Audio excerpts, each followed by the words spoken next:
Super good వేసుకొని జీవోత్సవంలో తిరుగుతున్నాను అని నేను ఇక్కడ లేనండి. ఇది మాత్రమే నా కుటుంబం అని ఎప్పుడూ అనిపించలేదు. సాటి మనిషి ఎవరు కష్టాల్లో ఉన్నా అది నా కుటుంబమే కదా అనిపిస్తుంది. పాతికేళ్ల క్రితం ఎదగడం అంటే మనం మాత్రమే కాదు మన చుట్టూ ఉన్న వాళ్ళపై ఎదగాలని చెప్పారంట. వినడానికి ఎంత గొప్పగా ఉందండి. చేసి చూస్తే ఇంకెంత గొప్పగా ఉంటుంది. మనం ఇది చేసే దారిలో ఒకటో రెండో దెబ్బలు తగలొచ్చు. కానీ ఏ పని చేయకుండా ఇంట్లో తిరుగుతున్నా దెబ్బలు తగులుతాయండి. ఆ ఊరు ఒక మాట జారింది నాకు 19 వచ్చేసారు. మన ఊరోళ్ళు మాత్రం మా ఊరు రవికి కూడాడు మా ఊరు రవికి కూడాడు అని నాకన్నా గర్వంగా చెప్తారు. Because they are also family. ఆ ఊరు నవ్వేస్తున్న పంతంతో రాత్రి పగలు కష్టపడి కోట్లు సంపాదించారు. ఇక్కడ మీకు చేసి చెప్పండి. ఎన్నిసార్లు ఆ ఊరిని ఊరులా తలుచుకొని అంటారు.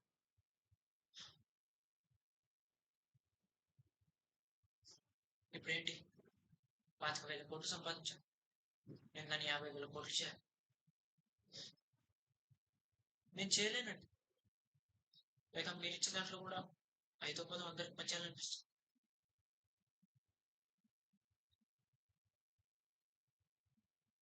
ఆఫీస్కి వెళ్ళి కూర్చుంటున్నానండి.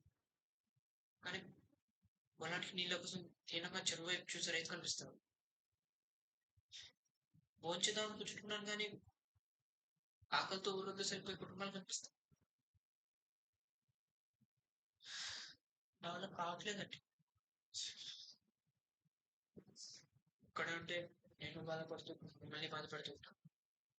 కానీ ఎక్కడికి వెళ్తే నేను సంతోషంగా ఉంటాను. నాతో పాటు ఇంకో 10 మందిని సంతోషపెట్టగలుగుతాను.